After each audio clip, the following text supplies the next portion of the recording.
ወወልድ ወመንፈስ ቅዱስ አሐዱ አምላክ በቅድስት ሥላሴ ዘአምን በሉ አብራችሁ ዘአምን ወእትመሐፀን እክህደከ ሰይጣን በቅድመ ዛቲ እምየ ቅድስት ቤተ ክርስቲያን እንተ ይእቲ ስምዕየ ማርያም ጽዮን ለዓለመ ዓለም አሜን። ክቡር መምህራችን መጋቤ ሐዲስ መምህር ባሕረ ጥበብ፣ ክቡር መምህራችን ዲያቆን ያረጋል አበጋዝ ሰባኪ ወንጌል፣ የተከበራችሁ መምህራን ወንጌል፣ በዚህ የተገኛችሁ ሊቃውንተ ቤተ ክርስቲያን እናቶችና አባቶች፣ እህቶችና ወንድሞች እንዲሁም ሕፃናት፣ የሰንበት ትምህርት ቤት ወጣቶች በአምላካችን በቅዱስ እግዚአብሔር ፍጹም ፍቅርና ሰላምታ እንደምን ዋላችሁ? እንደምን አመሻችሁ? እንደምን ሰነበታችሁ? እንኳን ለእናታችን ለእመቤታችን ለቅድስተ ቅዱሳን ለድንግል ማርያም ዓመታዊ በዓል እንዲሁም ለበዓለ መስቀሉ በሰላም አደረሳችሁ አደረሰን። እግዚአብሔር እንደወደደና እንደፈቀደ መጠን ለአጭር ደቂቃ እግዚአብሔርን ቃል እንመማራለን። የሊቃውንት አምላክ የምስጢር ባለቤት የአባቶቻችን አምላክ ቅዱስ እግዚአብሔር ለነቢያት ሀብተ ትንቢት፣ ለሊቃውንት ሀብተ ምስጢር፣ ለሐዋርያት ሀብተ ስብከት ያደለ የአባቶቻችን አምላክ ቅዱስ እግዚአብሔር ስለ እሱ የምናገርበትን አንደበት ለሁላችን ያድለን። አባታችን እግዚአብሔር የራቀውን አቅርቦ የረቀቀውን አጉልቶ የጠፋውን አስገኝቶ ይልቁንም በዓለማዊ ጠባይና አስተሳሰብ ባዝኖና ባክኖ መረጋጋት ያቃተውን አይምሯችን አረጋግቶ ቅዱስና ሕያው ቃሉን እንዲያስተምረን በድጋሜ ቅዱስና መልካም ፈቃዱ ይሁንልን። ወበይንተ ዘአዘዙነ መምህራነ ቤተ ክርስቲያን ንስግድ ለመስቀል ወለማርያም ድንግል። ለመስቀልና ለማርያም እንሰግዳለን። እስኪ ይህን ቃል በሉ ሁላችሁም። እንዲህ አይነት አነጋገር የለም። የቤተ ክርስቲያን ድምፅ ነው። ለመስቀልና ለማርያም እንሰግዳለን። ለአጭር ደቂቃ በዚህ ኃይለ ቃል ቆይታ እናደርጋለን። እግዚአብሔር አምላካችን ጥበብ፣ ማስተዋል፣ መረጋጋት ለሁላችን ያድለን። በቤተ ክርስቲያናችን ዛሬ ስለ እመቤታችንና ስለ መስቀል ታሪኩን፣ ወቅቱን፣ ጊዜውን፣ በዓሉን ጠብቀው ከሚዘመሩ መዝሙራት መካከል አንዱ ወበይንተ ዘአዘዙነ መምህራነ ቤተ ክርስቲያን ንስግድ ለመስቀል ወለማርያም ድንግል። የቤተ ክርስቲያን መምህራን በደመ ክርስቶስ ለከበረው ለዕፀ መስቀልና ከሴቶች መካከል መርጦ ላከበራት ለድንግል ማርያም የጸጋ ስግደት መስገድ ይገባል፣ እንሰግዳለን ይላሉ። ክብርና ምስጋና ለአምላካችን ይሁን። ጨብጨባው ቆይ በኋላ ይሆናል። አሁን አንዳንድ ጊዜ ጥቅስ የሚያስጠፋ ጭብጨባ አለ፣ ግራ ማጋባት መሀል ላይ። መጀመሪያ ቃለ እግዚአብሔሩን እናድምጥ። የእልልታ ጊዜ ደግሞ ራሱን እልልታና ዝማሬ አብሮ ነው የሚሄደው። ቃለ እግዚአብሔር መስማት ብቻ ነው የሚጠበቀው። እየሰማችሁ ነው። እንደው አንዳንድ ጊዜ እኛን ሞራል ለመደገፍ ብላችሁ ያመጣችሁት ነው እንጂ መምህራን ቤተ ክርስቲያን ያስተማረችውን ያስተምራሉ፣ ምዕመናን ይሰማሉ። የጎረበጠ ያልተብራራ ጥያቄ ካለ ይጠየቃል። በትምህርት መሃል ጭብጫቦ ማን እንዳመጣን አይገባኝም እንጂ የለም። በዝማሬ መሃል የዝማሬ አንዱ አካል ነው። እልልታ ማጨብጨብ የዝማሬ ምንድን ነው? ማጀቢያ አካል ስለሆነ ለዚያ ይገባል። መሃል ላይ ተለመደ፣ እኛም ክፉ አይደለም አይጎዳም ብለን ተውነው እንጂ አጠቃላይ መጀመሪያ ቃለ እግዚአብሔሩን መስማት ይቀድማልና እንድንሰማ ማን ይርዳን? እግዚአብሔር ይርዳን። ኦርቶዶክሳዊ ተዋሕዶ ቤተክርስቲያን ስንዱ እመቤት ለምታስተምራቸው ትምህርቶች፣ ለሰራቻቸው ስርዓቶች፣ ለምታሳያቸው ምሳሌዎች በቂና ከበቂ በላይ የሆነ ማብራሪያ፣ ትርጉም፣ ምሳሌ መስጠት ትችላለች። ያለ ምሳሌ፣ ያለ ማብራሪያ፣ ያለ ትርጉም የምትሰራው ስርዓት የላትም፣ ወደፊትም አይኖራትም። ምናልባት እኛ ጊዜ አጥተን አቅም አጥተን ባለማዊ ጠባይ ተስበን የቤተ ክርስቲያን ጠባይዋን፣ ምስጢሯን፣ ትርጉሟን፣ ንባቧን ማወቅ አቅቶን ይሆናል እንጂ በቤተ ክርስቲያን የተሰየሙ ስያሜዎች ከንዋየ ቅድሳት ጀምሮ ከከበረው መሬት ጀምሮ በቂና ከበቂ በላይ ምሳሌ ማብራሪያ አላት። ለዘመኑ ምሳሌ ሰጣለን። ይኸውም ወርሃ መስከረም በተለይ ወርሃ መስቀል ነው የሚባለው። ወርሃ ምን አልኳችሁ? የመስቀል ወቅት፣ የመስቀል ዘመን፣ የመስቀል ጊዜ ቤተ ክርስቲያን ስለ መስቀል የምትዘምርበት፣ ስለ መስቀል የምታስተምርበት፣ ስለ መስቀል የምትሰብክበት፣ ስለ መስቀል የመስቀልን ስራ የኢየሱስ ክርስቶስን በመስቀል ላይ የከፈለውን ፍቅር፣ የከፈለውን ዋጋ፣ የከፈለውን የማዳን ስራ የምታሳይበት ወቅት ስለሆነ የተገለጠ የተስፋ ወቅት ነው። ታስታውሳላችሁ፣ መስከረም 10 መስቀል ወደ ሀገራችን የገባበትን ቤተ ክርስቲያን ተቀጸል ጽጌ ብላ ታከብረዋለች። በ16 ደመራውን አክብረናል። በ17 እሌኒ መስቀሉን ቁፋሮ የጀመረችበትን አክብረናል። ዛሬ ደግሞ መስቀሉንና እመቤታችን አንድ አድርገን እኛ ኦርቶዶክሳውያን የእመቤታችን ቤተ ክርስቲያን ባለበት ቦታ ሁሉ መስቀሉንና እመቤታችን አንድ አድርገን እናከብራለን። ከዚህ በተሻለ በይበልጥ ደግሞ የክርስቶስ መስቀል ባለበት የክርስቶስ መስቀል ባረፈበት ቦታ በእመቤታችን ስም በተሰየመው በታላቁ ተራራ መስቀሌን በመስቀለኛ ቦታ አስቀምጥበት በተባለው ቦታ በግሸን ደግሞ ከፍ አድርገን እናከብራለን።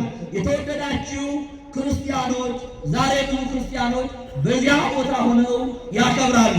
እኛም በልባችን እዚህ ቦታ ላይ ቁጭ ብለን ግሸን ተራራ ላይ የተተከለው መስቀል እዚሁም ቤተ ክርስቲያን ራስ ላይ ተተክሎ ያለው መስቀል ስለሆነ በረከቱ ይደርሰናል። በረከቱ ይድረሳችሁ። ስለዚህ ቤተ ክርስቲያን ሰፊ ትምህርት አላት። ነገረ መስቀል ብላ በመስቀል ላይ የተከፈለውን ዋጋ ክርስቶስ በመስቀል ላይ ያደረገውን የማዳን ስራ ክርስቶስ በመስቀል ጠላታችን ሰይጣንን አሸንፎ ገሎ ለእኛ ያወጀውን ነፃነት በሰፊው ታስተምራለች፣ ትዘምራለች። ስለዚህ ስለ መስቀልና ስለ እመቤታችን የምንናገርበት ሳምንትና ወቅት ነው። በዛሬው ዕለት ደግሞ ለመስቀልና ለማርያም እንሰግዳለን። ማን እንዳዘዘን? ቤተ ክርስቲያን ለመስቀል ለእመቤታችን እንሰግድ አዝዛለች። መምህራን አዝዘዋል። ቅዱሳት መጻሕፍት አዝዘዋል። የቤተ ክርስቲያን መምህራን ሊቃውንት እነ ቅዱስ ያሬድ፣ እነ ቅዱስ ቄርሎስ፣ እነ ቅዱስ ዮሐንስ አፈወርቅ አይናማ መምህራን ካዘዙ አምላካውያን እስትንፋሰ እግዚአብሔር ቅዱሳት መጻሕፍት የእነዚህ ሁሉ ባለቤት የክርስቶስ አካል ቤተ ክርስቲያን ካዘዘች እንዳንሰግድ ለመስቀል እንዳንሰግድ ለእመቤታችን ሚከለክለን አለ እንዴ? አለ ወይ? እኛ ታዘዘን ነው አይደል? ቤተ ክርስቲያን አዝዛን ነው። ክርስቶስ አዝዞን ነው። ሐዋርያት አዝዘውን ነው። እንዳዘዙን ለመስቀልና ለእመቤታችን እንሰግዳለን። መስተንቆ የሚባል ጸሎት አለ፣ ስለ መስቀል የሚጸለይ ዲያቆኑ ካህኑ በዜማ የሚያዜሙ የመስቀሉና የእመቤታችን ክብር የሚናገር አባ ጊዮርጊስ ዘጋስጫ ደግሞ በረከቱ ይድረሰንና ውዳሴ መስቀል ብሎ ስለ መስቀሉ ድርሰት ደርሷል። ምን ብሎ ውዳሴ መስቀል ምን ማለት ነው? ለመስቀል ምን ይገባል? ምስጋና ይገባል ማለት ነው። ለምንድን ነው መስቀሉን የምናመሰግነው? ክርስቶስ ስለባረከው፣ ደሙን ስላፈሰሰበት፣ ዓለምን ስላዳነበት፣ መርገም ስለሻረበት፣ ጠላት ስላሳፈረበት በረከቱ ይድረሰንና ቅዱስ አትናቴዎስ እንዲህ ይላል፣ እስመ እግዚአብሔር ውእቱ ዓለምን ለማዳን ከቅድስት ድንግል ማርያም ከሥጋዋ ሥጋ ከነፍሷ ነፍስ ነስቶ ሰው የሆነ እግዚአብሔር ነውና አሳፈረ ኃጢአት በዲበ ምድር፣ ኃጢአትን በምድር ላይ አሳፈረ ይላል። 5500 ዘመን ኃጢአት ራቁታችን አድርጋ ስታሳፍረን ስታሸማቀቀን ከእግዚአብሔር ለይታ ኑራ ነበረ። ያሳፈረችንን ኃጢአት መድኃኔዓለም ራቁቱን ሆኖ ማንን አሳፈረ? ኃጢአትን አሳፈረ። ወሳረ መርገመ በዲበ ዕፀ መስቀል በመስቀል ላይ ራቁቱን ተሰቅሎ ስጋውን ቆርሶ ደሙን አፍሶ መርገማችን ሻረ፣ በረከታችን መለሰ። የተዘጋውን የገነት በር ከፈተ፣ የተከፈተውን የሲኦል በር ዘጋ። ምን የገነትን በር ብቻ ተዘግቶ የነበረው አይምሯችን እግዚአብሔርን የማወቅ አይምሯችን ተዘግቶ ነበረ። እግዚአብሔርን እንድናውቅ ቅዱሳን እንድናውቅ አይምሯችን ከፈተልን። ክብርና ምስጋና ለአምላካችን ይሁን። አይምሯችን ካልተከፈተ በተከፈተችው ገነት መግባት አንችልማ። ስለዚህ እንዲህ አድርጎ ሻረው፣ መርገምን ሻረበት በመስቀሉ።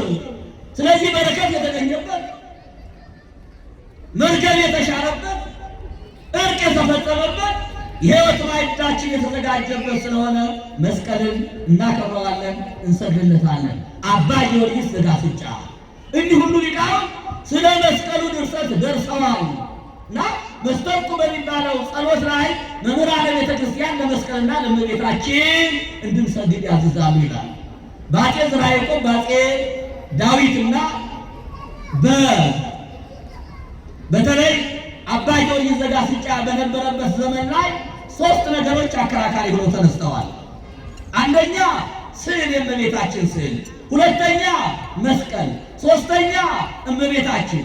በዘመኑ የነበሩ ሰዎች እኒህን ነገሮች አንስተው አጀንዳ አድርገው የምዕመናንን አእምሮ ያወዛግቡ ነበር። ለስዕል መስገድ ይገባል ወይ? ለመስቀል መስገድ ይገባል ወይ? ለእመቤታችን መስገድ ይገባል ወይ? ከእመቤታችንና ከመስቀል የትኛው ይበልጣል የሚል ውዝግብ ተነስቶ ነበረ። ምዕመናን በዚያ ወቅት የነበሩ መምህራን ብልጦች ናቸው። ምዕመናንም ከዛሬዎቹ መምህራን ያልተናነሱ እጅግ ብልህ ነበሩ። መናፍቃን ጥያቄ ሲያነሱ ምዕመናን መጽሐፍ ነው የሚጽፉ፣ መልስ ነው የሚያዘጋጁ። እንደ ዛሬው እንደ በማህበራዊ ሚዲያ ያዘው ልቀቀው ተብሎ ተሰዳድቦ አይቆምም ነበር። አብዛኛዎቹ የቤተ ክርስቲያን መጻሕፍት በሊቃውንት በኩል በነ ቅዱስ ቄርሎስ በነ አባ ጊዮርጊስ ዘጋስጫ የተጻፉ መጻሕፍት ለመናፍቃን መልስ ሆነው ለእኛ ምግብ ሆነው የተዘጋጁ መጻሕፍት ናቸው እና በዚያ ወቅት አባ ጊዮርጊስ መልስ አዘጋጅተዋል። እነዚህ ሌሎቹም ሊቃውንት መልስ አዘጋጅተዋል። ውዳሴ መስቀል የተደረሰው በዚህ ወቅት ነው። መስተንቁ የሚባለው ጸሎት በቤተ ክርስቲያን የሚጸለየው ስለ መስቀልና ስለ እመቤታችን ስለ ስዕል የተደረሰው ድርሰት ያን ጊዜ ነው። ያ ድርሰት ዛሬ ለእኛ ለቤተ ክርስቲያን ጸሎት ነው፣ ትምህርት ነው። ለመናፍቃን ደግሞ ከሰሙን መልስ ነው። እንዲህ አድርገው ያዘጋጁ ነበር እና አባ ጊዮርጊስ ዘጋስጫ ከእመቤታችንና ከመስቀል ማን ይበልጣል ሲሉ መጀመሪያ ሊቃውንት እመቤታችንና መስቀልን አላወዳደሩም፣ አቻ አላደረጉም። ግን አነጻጽረዋል፣ አመሳስለዋል። በፊደል አመሳስለዋል፣ በፊደሎች እንደገና ደግሞ በክብር ያመሳሰሉበት ቦታ አለ። በመጀመሪያ ግን ጥያቄ ያለ እመቤታችን እኛ ኦርቶዶክሳውያን የምናከብራ ከፈጣሪ በታች ከፍጡራን በላይ ከመላእክትም ከፍጥረት ሁሉ ማን ትከብራለች? ማን ትከብራለች? እመቤታችን ትከብራለች።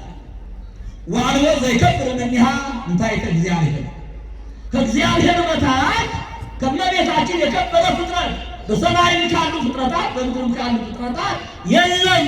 በክብር የሚተካከላት የሚመስላት የለም። ከዚህ በላይ ሌላ ክብር የለም። ከፍ ብናረጋት ከእግዚአብሔር ጋር እናጣላታለን። ዲያብሎስ እኮ ከሁሉ በላይ ከእግዚአብሔር በታች ሆኖ እግዚአብሔርነትን አገኛለሁ ሲል ነው እንጦሮጦስ የወደቀው። እግዚአብሔር ካከበራት በላይ ማክበር አንችልም። እግዚአብሔር ባከበራት ልክ ከፍጥረታት ሁሉ አልቆ አግን ማክበሯታል፣ እኛም እናከብራታለን። ላቲ ክብር ክብር ይግባት አምላክና። ስለዚህ በዚህ ከአባ ጊዮርጊስ ዘጋስጫ ምንድን ነው ያለው? እማምላክ ወላዲተ አምላክ ከእግዚአብሔር በታች ከፍጡራን በላይ አምሳያ የሌላት የአምላክ እናት ንጽሕት ቅድስት ድንግል መርገመ ሥጋ መርገመ ነፍስ ያላረፈባት ይልቁንም በዓለም ላይ የነበረው መርገመ ሥጋ መርገመ ነፍስ ከዓለም ተጠቅልሎ እንዲወገድና እንዲጠፋ የድኅነት ምክንያት የሆነች ከሴቶች ከፍጥረታት ተለይታ ቡርክት ናት፣ ንጽሕት ናት፣ ቅድስት ናት ብሎ አከበራት። መጻሕፍት ባከበሯት ልክ አስተማረ። እመቤታችን የምናከብራት ከመጀመሪያው ጀምሮ መንፈስ ቅዱስ የጠበቃ የመንፈስ ቅዱስ ማደሪያ ኃጢአት የማታውቅ ኃጢአት የማያውቃ ሁለንተናዋ ድንግል ናት። ጆሮዋ ድንግል ነው፣ ዓይኗ ድንግል ነው፣ እግሯ ድንግል ነው፣ መላ ሰውነቷ ድንግል ነው የእመቤታችን። እንዲህ አድርገን እናከብራታለን። አልብኪ ነው ወይም እንትን ምንም ነውር የለብሽም። አይደለም በአንቺ ላይ ነውር ሊኖር ይቅርና በዓለም ላይ የነበረው ነው የተወገደው በአንቺ ምክንያት ድህንነት ነው ብለው ሊቃውንት እሷን የሚመስል እንደሌለ ያስተምራሉ። አባ ጊዮርጊስ ዘጋስጫ ከመስቀልና ከእመቤታችን ማን ይበልጣል ብለው ላወዳደሩ እሷ ወላዲተ አምላክ ናት፣ አምሳያ ወደር የላትም፣ የአምላክ እናት ብለን እናከብራታለን። መስቀሉን ደግሞ ክርስቶስ ተሰቅሎ ደሙን ስላፈሰሰበት ስለቀደሰው እናከብረዋለን።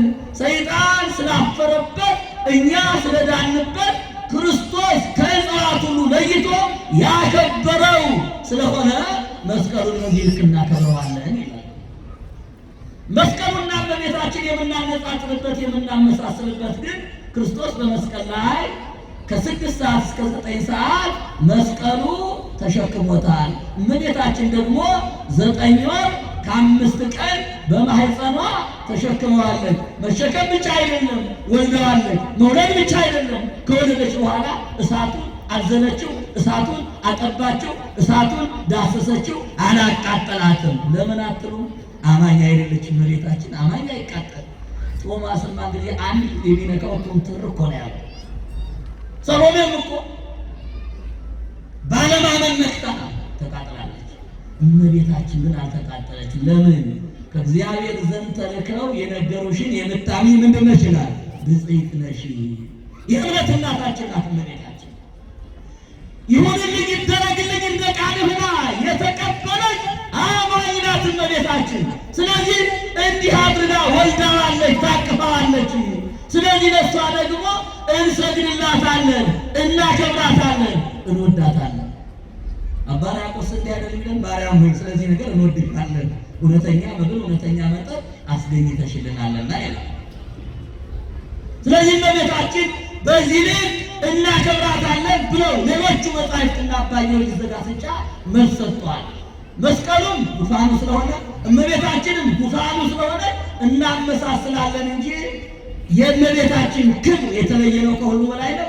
የመስቀሉም ክብር ደግሞ የተለየ ነው። ሌላው የሀገራችን ሊቅ አባ ጽጌ ድንግል 3 ነገሮችን አመሳስሏል። መስቀልን፣ እመቤታችንና ኪሩቤልን። ዝንቱ መስቀል መንበረ ነበልባል ዘኪሩቤል ቢት፣ የኪሩቤል ጓደኛ የሆነ መስቀል ነበልባል ነው ይላል። አምሳለ ስምኪ ድንግል ርባ ሆሄያት ወገጽ፣ 4 ፊደል የሚለውን ነው ርባ ሆሄያት የሚለው በ4 ፊደላት። ኪሩቤል የሚለውን ቁጠሩት እስኪ ስንት ነው? ኧረ በማርያም ቁጠሩት። ብር ቢሆን አሁን ቀድማችሁ ትጨርሱት ነበር አይደል? 4 ነው አይደል? ማርያም የሚለው መስቀል የሚለው እነዚህ ሁሉ ክርስቶስን በመሸከም የተለያየ ክብር አግኝተዋል። እመቤታችንም መስቀሉም ኪሩቤልም ክብር አግኝተዋል። ክብራቸው ግን የተለየ ነው። ይህ ቲታቢን ኪሩቤል ከኪሩቤል ማን ትበልጣለች? እመቤታችን ትበልጣለች። ስለዚህ ስለ መስቀልና ስለ እመቤታችን ስለ ቅዱሳት ስዕላትን አስተምረዋል እነዚህ ሊቃውንት። ይህን ካስተማሩ በኋላ መጽሐፍ ጽፈዋል። ለመስቀል መስገድ፣ ለእመቤታችን መስገድ፣ ለስዕል መስገድ እንዲገባ በዚያ ወቅት አባ ጊዮርጊስ ዘጋስጫ ውዳሴ መስቀልን ሲጽፍ፣ ሌሎቹ ሊቃውንት ደግሞ መስተብቁ ዘመስቀል ብለው እስከ ምክንያቱ ድረስ የምናከብርበትን ጽፈዋል። ስለዚህ መምህራነ ቤተ ክርስቲያን ስላዘዙን እንዳዘዙት ለመስቀልና ለእመቤታችን ስግደት ምስጋና እናቀርባለን። በሚገባ በምክንያት በየዘርፉ እንድናከብር ታዝዘናልና። የተወደዳችሁ ክርስቲያኖች፣ ቤተ ክርስቲያናችን ስለ መስቀል ያላት ትምህርት ስለ ድንግል ማርያም ያላት ትምህርት የተለየ የሚያልቅ ትምህርት ነው። መስቀሉን ሳንይዝ የምንፈጽመው የክርስትና አገልግሎት አለ። ሁሉ ጋር ያለ መስቀል ያለ ቡራኬ የሚሰጥ መንፈሳዊ አገልግሎት የለም። ያለ እመቤታችን ያለ ድንግል ማርያም ምልጃ ያለ ድንግል ማርያም ጸሎት ደግሞ የምንጸልየው ጸሎት አለ። አልቦ ጸሎት ወአልቦ ትንባሬ ዘይበሌኪ ማርያም ዘይዐርግ ሎአሌ። ወደ ሰማይ የሚወጣ ከአንቺ አማላጅነት የአንቺ አማላጅነት ስንቅ ሳይሆነው ረዳት ሳይሆነው ጸሎቱ የሚያደርግለት ስለቱ የሚሰማለት የለም። 5500 ዘመን ጸሎታችን የማይሰማ ኃይላችን ደካማ ሆኖ ሲኖር አምላካችን እግዚአብሔር ከሥጋዋ ሥጋ ከነፍሷ ነፍስ ነስቶ ወደኛ መጥቶ እኛን ዘመድ አድርጎ ጸሎታችን የሰማ ችግራችን ያስወገደልን በእመቤታችን በኩል ስለሆነ የእርቅ ምክንያታችን የጎደሎ መሙያችን ከምድር ወድቀን ስንኖር ወደ ሰማይ የወጣንባት መሰላላችን ስለሆነች እናከብራታለን፣ እንሰግድላታለን። ምስጋና ይሁን። ስለዚህ የተወደዳችሁ ክርስቲያኖች ለእመቤታችንና ለመስቀል በሚገባ እንሰግዳለን። መስቀሉ ደግሞ ዛሬ የእመቤታችን ጋራ የተቆራኘበት አንድ የሆነበት ባሉ የተባበረበት መስቀሉ ከእመቤታችን እመቤታችን ከመስቀሉ ሩቅ አይደሉም። ጌታ መስቀል ላይ ተሰቀለና ወደ ቀኙ ዘንበል ሲል እመቤታችን መስቀሉ ስር ለእኛ እናት አድርጎ የሰጠበት ለዮሐንስ ደግሞ ለደቀ መዝሙሩ ዮሐንስ ደቀ መዝሙሩ ልጅ የሆነበት ስለሆነ መስቀሉ ስር እመቤታችን አለች። ወይም ደግሞ ከእመቤታችን አጠገብ መስቀሉ አለ፣ አይለያይም። ስለዚህ ለመስቀልና ለእመቤታችን በሚገባ ቤተ ክርስቲያን እንዳስተማረችን እንሰግዳለን፣ እናስተምራለን። የእመቤታችን የንጽሕተ ንጹሐን የድንግል ማርያም አማላጅነት የመስቀሉ በረከት ከሁላችን ጋር ይሁን። ይቆየን። ይበቃናል።